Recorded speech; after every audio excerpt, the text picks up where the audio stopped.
Досегашното одделение за православни гробишта при секторот за комунална хигиена се издвојува од составот на јавното комунално претпријатие Тетово и ќе функционира како посебно претпријатие. Токму на денешната 46-та седница на Советот на општина Тетово беше донесена предлог одлуката за формирање на јавно претпријатие Градски православни гробишта во Тетово. Директорот на претпријатието со мандат од 4 години треба да го избере градоначалничката на општина Тетово, а изборот ќе се врши по јавен оглас. Денеска се одржа 46-та седница на Советот на општина Тетово, каде што имаше 16 точки.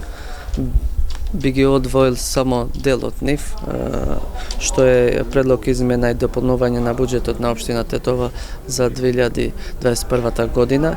Исто така предлог одлука за освојување на конечниот предлог на ДУП за урбанистичкиот блок број 31. Имавме предлог одлука за основање на јавно претпријатие за градски и православни гробишта.